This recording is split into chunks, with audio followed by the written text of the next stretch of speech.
சங்கரா, ஏன்டா உம்முன்னு வர்ற? ஆத்த பார்த்த உடனே நான் எங்க அப்பாவை நினைச்சிருந்தேன். நான் என் பிள்ளைய நினைச்சிட்டேன். எங்க அப்பா இருந்த வரைக்கும் இப்படி போகும்போது சாமி கதையெல்லாம் சொல்லி தருவா. எங்க அப்பா போனதுக்கு அப்புறம் எனக்கு அதெல்லாம் யாருமே சொல்லி தருதில்ல. நான் என்ன வச்சுக்கிட்டா வஞ்சகம் பண்றேன்? தெரிஞ்சா சொல்லி கொடுத்துருவோனேப்பா. சரி, யாரோ எப்போயோ என் காதல போட்டு ஒரு கதையை அவுத்து விடுறேன்.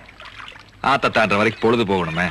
இந்த மாதிரி ஆத்த கடக்கிறதுக்கு உங்க அப்பாரு மாதிரி வேறம் தெரிஞ்ச ஒருத்தர் படகுல ஏறி இருக்கார். கை நாட்டுக்காரன் அந்த தோணிக்காரன் நம்மள மாதிரி. படகுல போகையில தோணிக்காரன் கிட்ட கேட்டிருக்காரு, ஏன்பா உனக்கு ராமாயணம் தெரியுமான்னு. அவன் சொல்லி இருக்கான், எனக்கு தெரியாது சாமின்னு. அடடா, வாழ்க்கையில் ஒரு 10 வருஷத்தை வீணாக்கி போட்டையே அப்படின்னாரு. மகாபாரதம் தெரியுமான்னு கேட்டிருக்காரு, அதுக்கும் தெரியாது சாமின்னு சொல்லியிருக்கான். என்னப்பாரு 20 வருஷத்தை வீணாக்கி போட்டையே அப்படின்னாரு. சரி, இந்த கிருஷ்ணோபதேசம் மாதிரி தெரியுமான்னு கேட்டிருக்காரு.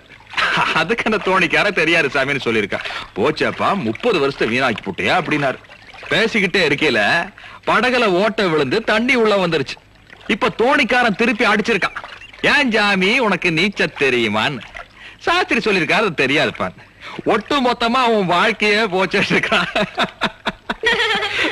எப்படி இருக்கு பாரு. அதனால பொழப்புக்கு எது தேவையோ அதைத்தான் கத்துக்கணும். நீ என்னடானா வேதம் தான் கத்துக்குவேங்கிற, ஆனா உங்க ஆளுங்க கத்து கொடுக்க மாட்டேங்கிறாங்க. உன்னை எப்படி கரை சேர்க்க போறேன்னு தெரியலையே. அது வேற ஒண்ணும் இல்லப்பா.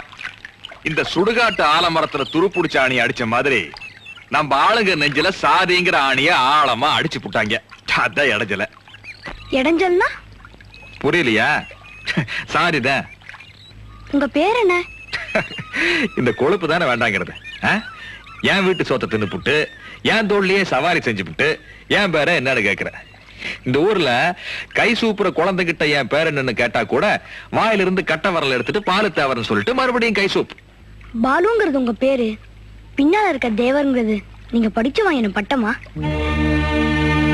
ஜாதி இல்ல ஜாதி இல்லன்னு சொல்ற நீங்களே மூச்சுக்கு 300 தடவை பாலு தேவர் பரம்பரை பாலு தேவர் பரம்பரைன்னு சொல்லிட்டு இருக்கேளே.